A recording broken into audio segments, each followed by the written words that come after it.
na bino bandeko nyonso tout bolingaka environ news l'émission nango métier vert oya mpona kolakisa bino ba innovation transformation nyonso ya malamu oyo kotambola na oetali environnement. Voilà lelo toyambi mpona biso tokobenga initiatrice ya projet oyo ezali bongo ingénieur Thérèse Mpusa Tété. On a zopesa mbote madame Tété. Mbote mamani. La ligne se présenter mo pas bandeko bazolanda biso et mo présenter peut-être une présentation nanga eza moi mo polo. OK. Mamani merci beaucoup.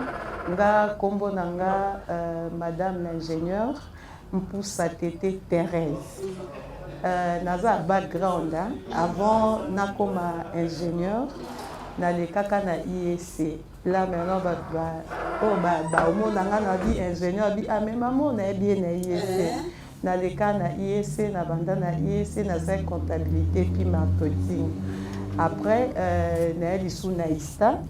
Na kangi sous na ISTA ndé na ko comme ingénieur boy. Voilà. Oli otanga mi madame. Merci ko yeli biso eza biodigesteur. OK.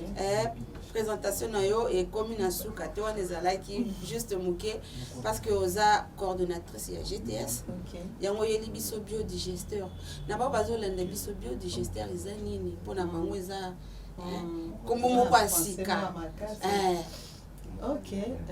Biodigesteur bande kotomeka kolimbo na lingala eza tokoki oloba eza machine to eza dispositif na okeka na français mais na kanti bande ko ba ososola merci eza machine o biso to kanisi ko sala pona kopesa na population pona komeka ko silisa to ko diminuer nde ba na français ko atténuer ba déchets ba problème ba déchets surtout ba déchets o epolaka yango nde machine wa to bengi yango biodigesteur domestique na symbole domestique parce que biso to sango na échelle ya ba ménage.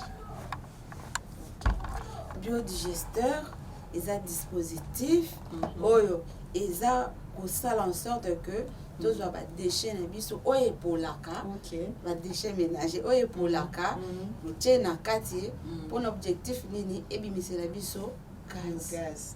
Biogaz. OK. To lamba sans toucher na zamba na makala na makamususu eko polluer environnement. OK, donc na kanti moki mobimbe yebi ata kutubano ba école primaire déjà babandi éducation à l'environnement parce que to sosoli ke moki laisser sili tout ce qu'on nzambe atiela ki biso l'homme a perdu au moins plus de 90%. Ba ressources naturelles nyonso ekomi na suka. To komo vivre même na nyongo par rapport à ba ressources naturelles. Raison pour laquelle biso na ko travaillaka sur ba environnement parce que toza ONG socio-environnementale. Pourquoi socio-environnementale? Ce qui environnement mpeza bien te même social na pe oza malamu te. Environnement tokoko sembolango elobi o nyonso ezo entourer mutu. Wana eza moi idée générale pour mutu ba environnement c'est quoi eza o nyonso sengel ko entourer mutu. Na kati wana ya biodigesteur nde tobi tozo produit biogaz. Autour nanga biogaz na gaz différence ezani wane kwa na sima madame wane kwa na sima parce que belé ba ebi gaz kandeza la gaz biogaz tozo na sima mais pour la faire comprendre un peu ba téléspectateurs na biso au tozo lobé la biodigesteur tozo za mon image comme ça tout s'est retrouvé juste après. Green Technology Space ONGD a en collaboration avec le Centre d'études pour l'action sociale CEPAS remis 10 biodigesteurs à quelques ménages du quartier agricole de Montbélé dans la commune délimitée ce samedi 2 octobre à Kinshasa. L'objectif pour cette structure était d'encourager les efforts de ces indépendants dans le recyclage des déchets biodégradables et non biodégradables de la capitale congolaise en premier lieu et toute l'étendue du pays à la longue. La coordinatrice des GTS est convaincue que quand le ménage sont propres, il n'y aura pas de versement de déchets dans la rue. Nous sommes fiers de présenter les biodigesteurs domestiques. L'objectif de la journée d'aujourd'hui, c'était la cérémonie de la remise officielle de biodigesteurs dans le ménage. Donc, on a eu des 10 ménages seulement parce que c'est représentatif. GTS a pensé ménage Bopeto. Pourquoi? Parce que quand le ménage sont propres, il n'y aura même pas de déversement de déchets dans la rue. Selon Madame Wawa Liliane, l'une des bénéficiaires de biodigesteurs, cet outil est indispensable pour son travail afin de contribuer à la vision chère du gouverneur de la ville, celle de faire de Kinshasa une ville assainie. L'impression est vraiment positive, kitoko makasi. Pour koloba courant na ko mela biso pasi. Pas pareil, vendre na ngona ndako pe komi kobe ba to koma batu ya makala, donc il faut resomba makala chaque fin du mois. En tout cas, na CP di makasi. Ces gestes a attiré l'attention de plusieurs citoyens qui ont par la circonstance appelé les bénéficiaires à bon escient de cet outil. Ils ont invité les initiateurs à la vulgarisation de l'existence de ces dispositifs afin de commencer à agir par conséquent sur la gestion des déchets dans les rues et avenues de Kinshasa. Je trouve ça très intéressant, c'est une belle découverte. Il y a plein de richesses et surtout qu'il faut l'exploiter, combattre tout ce que vous avez dit sur la thématique de déforestation. Et ça, c'est important. Signalons que cette action des GTS rentre dans le cadre de ses missions de gérer rationnellement et durablement l'environnement, utiliser les technologies les moins polluantes possibles et lutter contre le réchauffement climatique. Voilà, pour comprendre le Béli Biogaz, dans l'occasion, Madame Tété, Madame Poussa Thérèse, Azalaki Bongo, na Esikawana, pour na kopesa bandeko, pour na kopandana no, parce que le projet existe depuis longtemps, et alors, Basalaki essaie, il y a 10 biodigesteurs, pour na kopesa na 10 ménages représentatifs. Ndenge bozolanda na ba image, voilà. Donc on comprend dans haut l'air yemoko aza pour expliquer parce que azali awa. C'est pour la première fois déjà pour réaliser 10 yabomada. Ils ont mis combien de temps?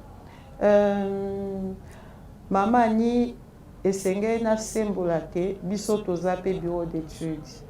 Ils ont ensemble ya ba ingénieur, ba mécanicien ba na kati, ba environnementaliste ba na kati. Avant to bimisa biodigesteur wana obandeko bamoni lelo tozwi mwa ngonga koyekola parce que misusu babi gaz eza dangereux bangi kolamba na gaz te mais tika na bisa bandeko ba téléspectateurs que ba calcul ezana na ba biodigesteur wana ba kondima te. Donc avant même to tia ba déchets na kati eza ba calcul, avant to monter yango eza ba calcul. Donc, bah calculer les kiwana, ça veut dire que ezubisongonga parce que tokozo risque était il y a côté à la disposition à la population et locaux et côté qui éclater un jour pour détruire les sous-populations. De limite aux en termes il y a précision. 2 mois, 6 mois ou bien non, ça fait une année na Koloba. Nde tobanda kotongolo ndenge nini tokoki kofandisa biodigesteur domestique. Pourquoi na ebisio ke ezeloko ekoservir ba ménage po totali esenge to banda na ménage po kimia ezonga na niveau ya mboka. Or eloko oyo teli bat na ndako ekoza bon te quand même nde batana tozwaki. Mais une fois to réalisé tomeki pour être kopesa na miso bat boye, ça veut dire que bisomo tomeki nga personnellement na lamba na gaz nanga na biodigesteur nanga te makala en tout cas na longola mbonga makala ane kota calcul mususu vraiment et puis na comment protéger bazamba pour na mupepa bien tozwa l'objectif est environ OK. OK. Tozaka na biodigesteur na biso. Bozui une année, il y a études, il y a ça la makamia surtout pour que le lobo présenté biso dise aux représentatifs. Alors bazwaka badeshe ndenge nini po bato bazolanda biso bazotya vraiment matoi na bango na miso bazwaka badeshe ndenge nini deshe nini bango kozwa batia wapi en attendant peut-être bazwa digesteur ou bien kana digesteur wana n'importe quel récipient. Ok, merci pour la motuna. Badeshe za o biso to produisaka. Surtout biso ba maman nde toza ba grand producteur ya badeshe. Mama alambaka. Mama chaque jour to sala matembe to boaki. Mama saka pondo aboaki. Mama sa Thompson aboaki. Ba balielo so fufu. O wana etika ilo bana ba olia te komi à jeter. Alors biso totali fulu na balabala. Mai ezobima balabala. Mai wana to ekotala mususu ezota na hydrogénèse. Hydrogénèse est déjà première étape de la production à gaz. Pour les polio bois qui en a balaba et continuer comme ça voilà voilà déjà maïwana est la première étape à production à biogaz. Et yo bois qui déchets na na balaba la ba fufu pola ba nini na bi plastique terre pour plastique pe toi la makamto sala na déjà ba déchets pola. OK, merci. Là au bois qui wana et bimisi mai au moins mai zo panzalo qui chasse comme mai partout. Tout le monde a peut-être qu'à battu à régir des autres tout ça mais même ba déchets ménagers na biso ba déchets organiques na biso pe eza na base wana. Raison pour laquelle na kati ya biodigesteur wana totia ka ba déchets wana. Donc, eloko principal autotia kanaka teza déchets organiques ou encore déchets ménagers. So même dans rapport ya Raski, au moins que bah déchets organiques, ça prend au moins 45%. Donc c'est beaucoup.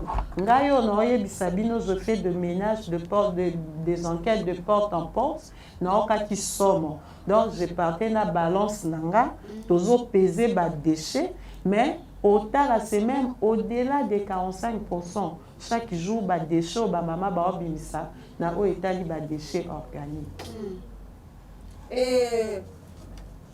Et ça là c'est quoi ce qui là? Bien bah tout sera non. Déchets organiques et l'eau mususu bah ça.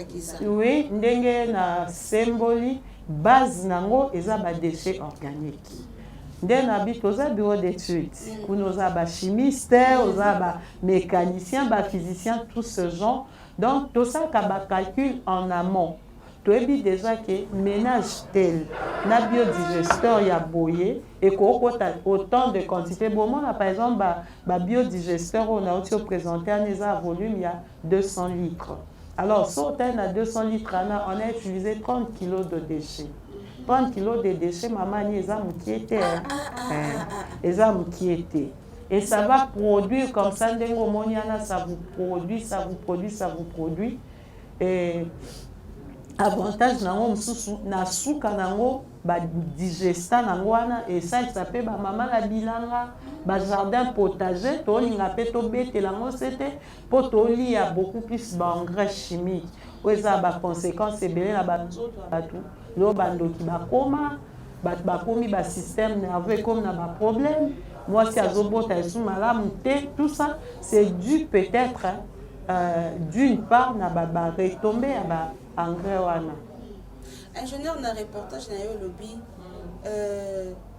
Kinshasa Bopeto, commune Bopeto, et puis GTS Alché ménage Bopeto pour accompagner. Donc pour que Kinshasa Bopeto est bien Bopeto et que commune est vraiment Bopeto, il faut qu'on banane na base et la base c'est le ménage. Olingo lo banini parlant parce que peut-être au Koutana déjà na gouverneur, est-ce que Koutana déjà na bourgmestre pour pas soutenir yo au banda ko éduquer ba ménage joana par rapport à ya déchets ya gestion ba déchets. Maman ni premièrement on appelle ça ka merci mingi na CEPAS ndé encadrant na biso. Ba idée za ebele. Maintenant ni ozwa ba idée wana amemango quelque part mais c'est pas tellement tous à encadrer na chaque fois tu ya kana ba idée to solo la na c'est pas si au moni même ba biodigesteur wana lelo bimi idée banda kala tomeki mwa moko nga na olambela me nasuki ka epa na nga mposa opesa bandeko me opesa ndenge nini mpona omona bakonzi yo oyebi mboka na biso eza facile te okeboye baprotocole tout ça alors mutu namonaki aza te mais grâce ya sepasse na commune ya Limete nde bameka kotala parce que nga nayebisa sepasse objectif ya King Bopeto c'est bien, c'est très bien, je salue. En tout cas, je dis merci dans l'hôtel de ville. Mais c'est une action globale qui doit être accompagnée par des communes. Commune tel Bopeto, c'est bien bon. Mais si les ménages ne sont pas Bopeto, retombez dans la ville, mamani. Pour Mokondi a lancé King Bopeto.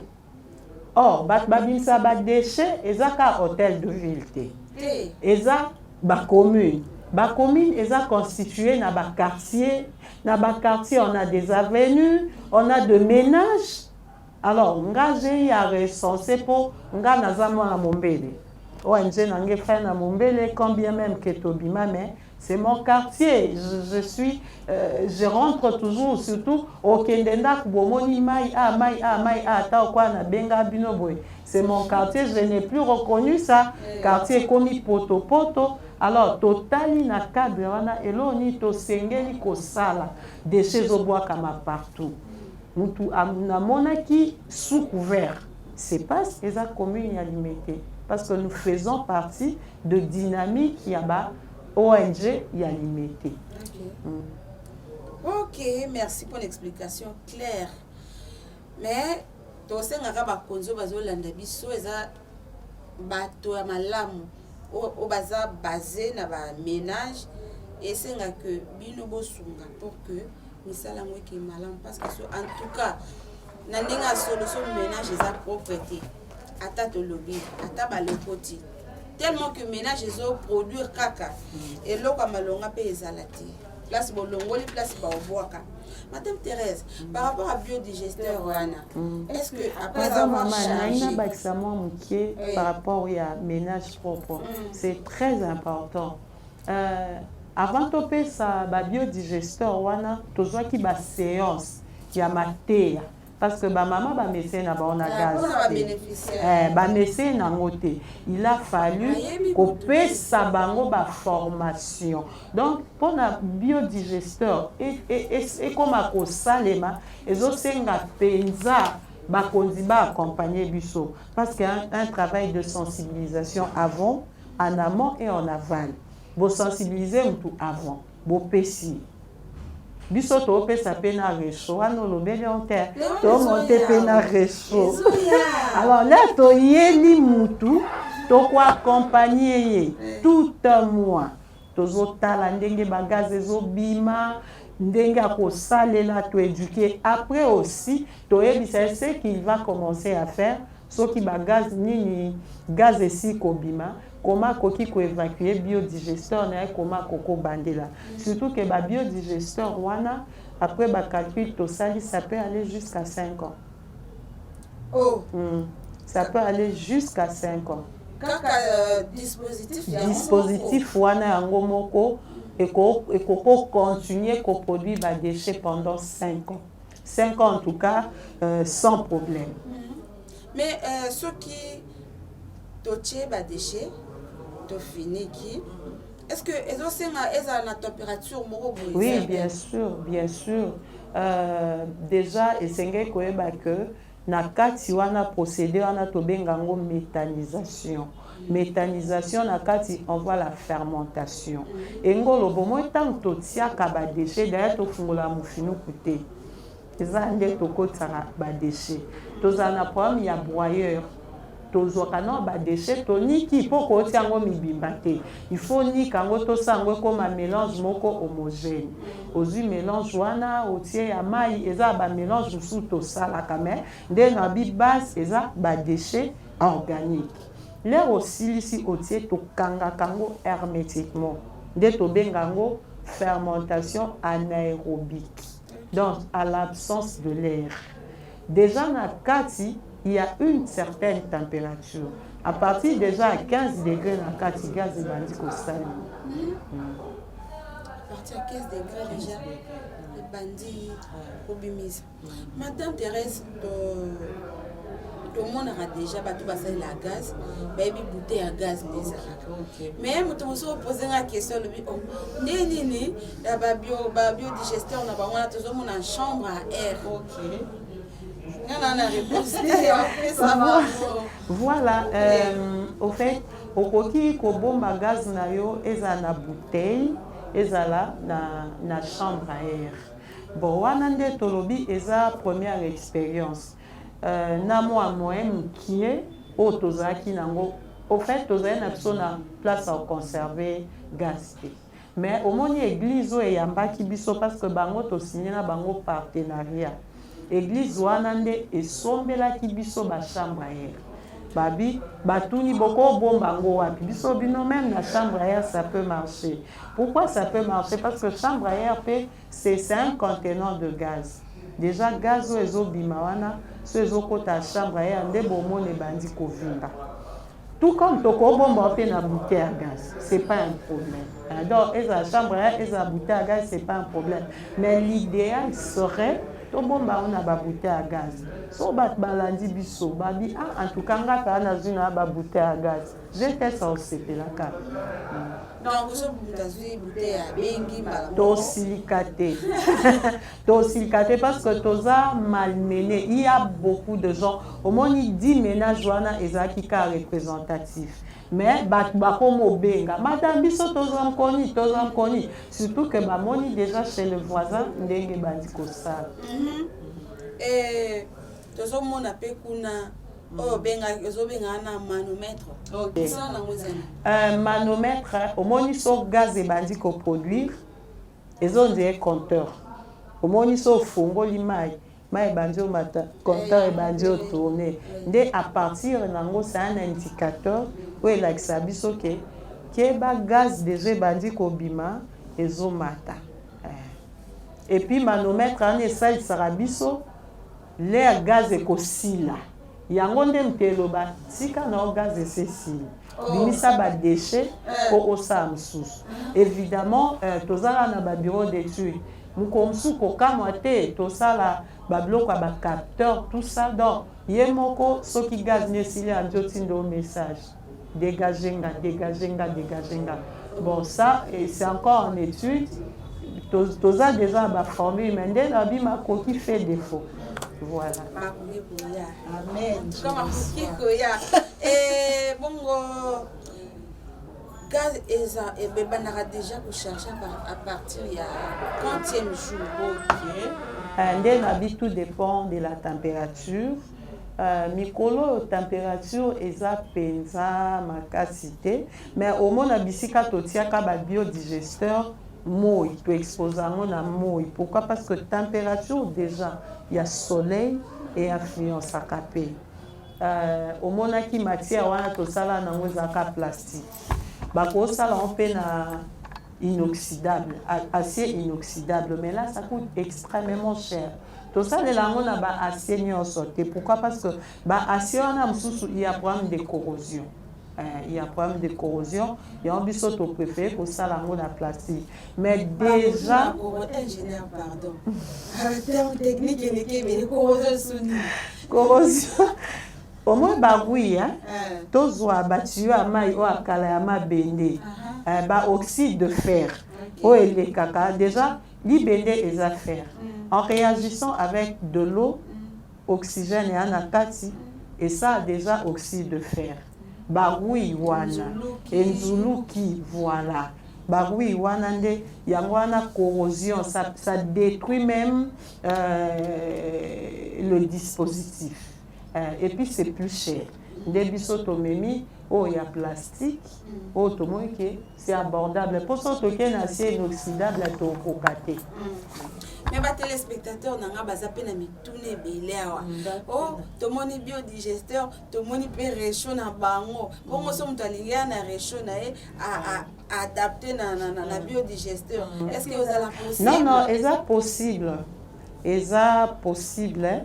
omoni wana toaka na réchaud poani tomontaka réchaud poani total na ville réchaud eza ba $30 plaque moko ya réchaud à gaz $30 et puis eza rare totali tobi bon toza ba ingénieur amemaka solution na likambo se poser biso tomemi gaz c'est bien baosala nango nini baolamba po bon gaz ya mambo ebele mais biso bandi na olamba mais baolamba na nini totali mbabola bambabola ebele bimia ya bapile d'économique bani tobita biso pe tobeta biso mbabola à gaz. Je crois dans le bac on a dit c'est pas un réchaud à gaz mais un mbabola à gaz. Pour toi moi bambabola économique bambabola bapile bon biso ta bangala mbabola ya gaz. Et puis mbabola gaz wana tosali totali kunango en tout cas ekokani na bambabola économique na babola bapile. Donc on veut donner à la population accès na eloko o mutu nyonso ataza makoki ase akoka okamata. Na reformuler sous question. OK. Wana na mbabola gaz wana. Soki mutu azana gaz na yemoko boye quelque part. OK. On peut. Aye asombi réchaud na asombi parce que na otso lo bana toza équipe ba technicien toza équipe nene. Si au moins na basi o banda mona na tobenga pe misusu po toza posa GTC panzana nde bana wana ingénieur wana na benga ba bana te pardon pour déjà mutu ça ce sont des ingénieurs ba totiaka chaque ménage tokozwa ta 5 ménages totie bon ingénieur na bango moko yenda kolakisa bango ndenge ni bando salela réchaud na ye na gaz na biso. Dans l'air à ça est là sans problème. Non sans problème. Mais blindé. Blindé de suite. Maman ni tout ça blomo na primo vraiment abordable. Wa d'abord ils ont un projet ndeto senga l'état asunga atia vani boko ne loko po soki batu ba médecin kolamba réchaud à gaz makale o changer. Maman na makala na peut-être a reconduit na eloko mususu. Reconversion. D'ailleurs, en termes d'emploi, on parle de reconversion. Papa na kata zamba kotika po amona basaki ya makala ba osomba lisuku.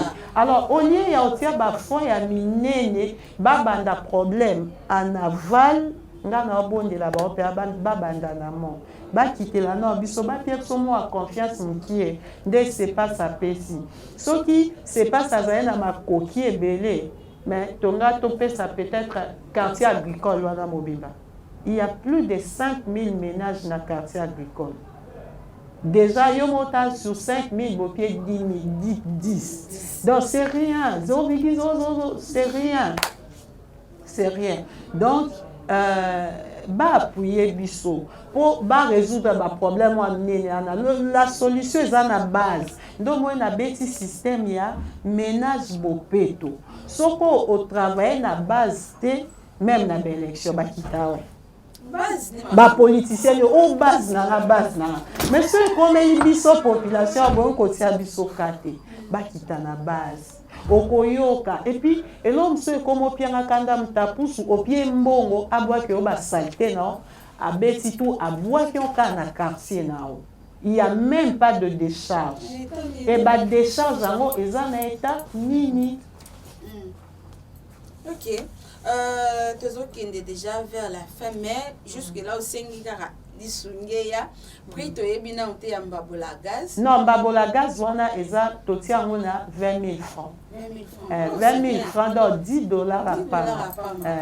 Madame Titi. Mais ça taille mbabola msou c'est même dans le $15. Objectif, il y a GTS, les anini, et puis il y a biodigesteur, d'abord, dans banda, Fatina Bandana, GTS Engo Green Technology Space. Engo Loba, totally, to mekakwa na ba solution moins polluantes. Des solutions moins polluantes pour assainir notre environnement. environnement ezaka moko photosynthèse esalama lisu normalement te banzete nyonso esi kokata babi bandoki kata nzete bandoki basala baréunion kuna mais lelo tokomi na problème tokomi asphyxié omona boye journée ekomi ntina suka mupepeza te pourquoi mutakatikati banzete bon mutakata nzete te po ani mama ni toki epai tozonga epai mutu azovivre na nzete papa na zamba wana soko atekisaki ya makala nde afuti minerval alors l'état meka kozwa basolution nyonso mpo ezonga lelo totikali le forêt o kaka moko monde mobimba ezotalela alors soki bamindele yango baleta yango balingi équilibre eza bakipe biso baménage bakipe base bopekisa mutakata nzete mais en vivre ndeni il faut penser à ça. Tout ça, ce sont des problèmes. Alors, j'étais satani, na bandenge wana nyonso ndo moni ba solution to mema yangwana. Nous travaillons na ba décor ya ba plastique. Pourquoi? Parce que le plastique est tonzebele. Nous travaillons dans le domaine de pavé. Tozo travailler dans le domaine de l'énergie. Énergie, lelo to elibino lisolo ya mbambola pona olamba. Mais to suka anate. Tosuki wana biodigesteur wana kakate parce que omoni na kati ya biodigesteur to bimsa gaz méthane o to lambe na kati ya biodigesteur toza CO2 engo bato ko bimsa dioxygène wana deux molécules à oxygène wana batie na bonbon to ko meka na makaku so bobo makaku akangami bosekusie na dioxygène bobimsika na biodigesteur wana ezaka ba innovation. Nakati wana tosuki te parce que objectif eza on veut même tourner banini tobenga ba centrale à gaz. Okay. Objectif amener ndezala wana. Donc mutu na fulu na ye. Par exemple na ba industrie agroalimentaire ba posone ba soki ba ya ba makemba ba manio a monter nango turbine à gaz. Ba machine au lieu à dépenser na courant mais il utilise toujours ces déchets. Donc, en amont et en aval, ils ont servi rien. Objectif vraiment à jeter si à mener et ça pour desservir la population, l'environnement et l'électricité. D'ailleurs, au Tala, au talib objectif, il y a développement durable, bah, ODD, au moins a accès à l'énergie, n'a pris assez. Alors, jeter à zomeko bunda pour ameka ko desservir.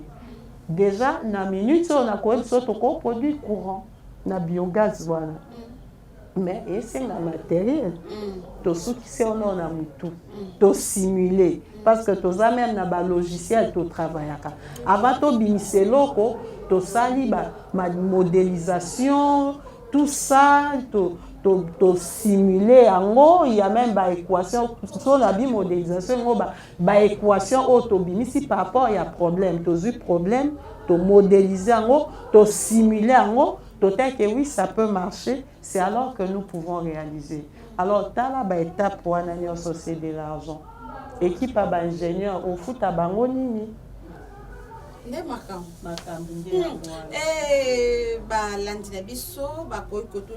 Après avoir utilisé gaz, biogaz, comment dégager des choses à la dispositif pour que Baba Nesou. Ok, Baba la deuxième opération. Merci, c'est bien, c'est vraiment bonne la question. Ce qu'on a le dispositif wana, eza madouche belé. Na kati ya ba madouche wana, et si katotia ba déchets za escapé to bimsa kezali. Seulement qu'il y a une deuxième production et qu'il y a moins rapide parce que la bactérie ou est botama qui na biogaz ou ya bosso et tikala. Ce qui fait que tango autobimisa quand na ba madousoana so ba benga na kei na la sabonde to bimisa. Là to bimisa nyo sauté. Ndambo tikala. Pour ceux qui obtiennent deuxième déchet et activer directement production biogaz. Tobim sango donc ba madousoana nyonso wana moko ezana musana moyangwa. Et puis batmusu ba posanga problème ya espace. Il y a des gens babi ah madame biso banda ko foutela le problème. Alors on a réfléchi même comment on peut enfouir ba biodigesteur wana. Et ça on a sem tout pas bien été que biodigesteur ça. Après ceci même pas etika na on a c'est. Pour masuni ba biodigesteur ya ba sorte belé, il y a maçonnerie ezali. Mais nous on a réfléchi so bio banda otonga ka bo ezombo webele. Mais na ba biodigesteur na biswana il y a moyen on a déjà étudié ça comment on peut enfouir, comment on peut récupérer même ba tuyau dans tous les qui s'agaz de ba les tuyau à maille. Fort malheureusement la République ce qui se fait ailleurs na en tout cas ils ont qui biso mukolo lelo ba téléspectateurs ba mesana pour ce qui se fait ailleurs pour limbisa biso mais maman on attend quelque part il y a aussi batimoli libulu batongi babrique batie donc on a bien babanis pour charger pour que ebimisa et comme appelle à niveau on appelle bino ça oui tout ça la nyonso na binde programme ya motuya ya motuya pour maçonnerie ça coûte au moni gaz et s'évaporaka alors pour ça maçonnerie il y a biodigesteur et c'est une double maçonnerie. Il y a plusieurs étapes qui interviennent. Alors, madame, biso objectif, n'a pas prix final, il y a par exemple, $450 pour 5 ans. Et chaque mois, chaque année, tu ne dépenses que $90. Et $90 divisé par 12 mois. Tu vois, c'est rien. $90 pour vous payer ou bien... Non, on a lobby au cas où, pour à la longue, nous sommes madame, on a besoin de l'eau, au Tchelangango. Moutao Tonganda, on a habité. On a besoin d'un biodigesteur. Alors, kit complet, on a besoin d'un biodigesteur, on a besoin d'un ingénieur, on a besoin. Ça nous prend dans les $450-500 pour 5 ans. Déjà, rends-toi compte qui aujourd'hui $500 pour 5 ans. Et chaque année, tu ne dépenses que $100.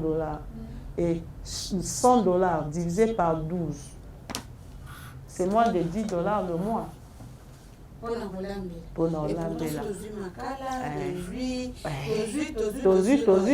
Allez voir, tu dépenses à combien? En tout cas, on va na paiement. Non, on va te prendre na TV mais na paiement parce que par jour tu dépenses au moins 2 à 3 000 francs à Makala. So ça y est, fois 30 jours, fois 360 jours, fois 5 ans. Hey, budget. Lydia Makasi. On va dans le commerce, madame Thérèse. La difficulté rencontrée parce que les gens sont qui n'ont qu'à boire.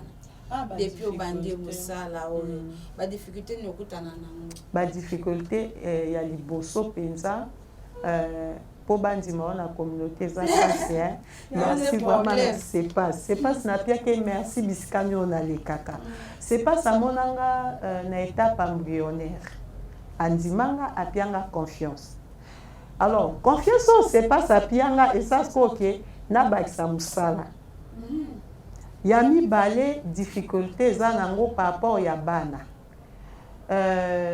équipe wana eza ba jeune baza pe na ba ambition na ba musu bazana batangaka moi Minerval et pas ba bi kakenda parce que ezo ba jour na bito travailler na domaine ya énergie te toza ba domaine ebele mais moi na bi me faut transport azonga moi lipa tout ça eza difficulté ndenge ya ko s'occuper na bana wana ya misa tout difficulté matérielle eza makasi on a tant de projets na biso que toko produit déjà énergie mais il y a de matériel qui nous manque tellement qu'il y a de matériel qui nous manque siko toko motala banani ba financer biso difficulté mbongo eza ko sakanate so moni moi ba ifo moni les lois mbongo bimiana grave donc aux un ménage mon voilà papa landa mais toi finalement c'est quoi donc mbongo ménage obeta moi ba pour kaka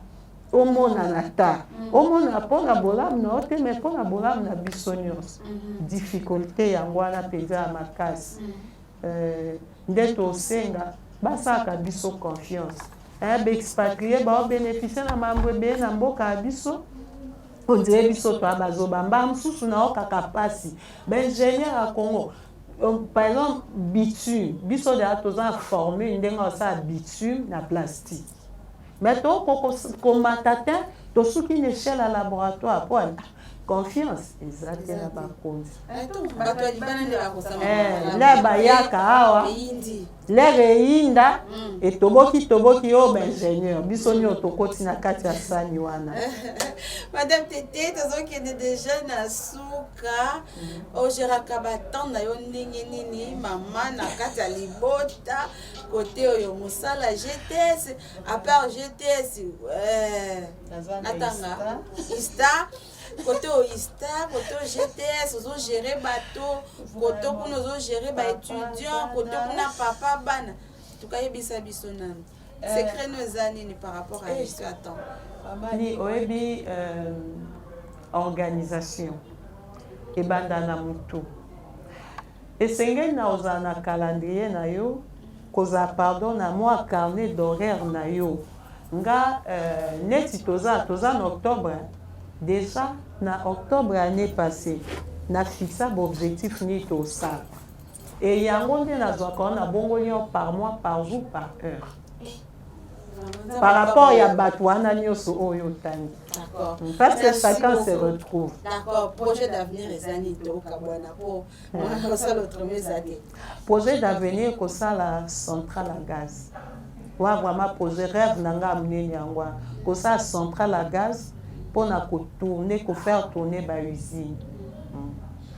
Merci beaucoup, ingénieur Thérèse Poussa-Tété. Merci d'avoir honoré à notre invitation, d'avoir honoré aussi Métier Vert et Environ News. Vous avez partenaire, partout. Merci beaucoup, merci à mon directeur Gino, Papa Serge, mon réalisateur. Merci à tous nos téléspectateurs européens, ça me confiance.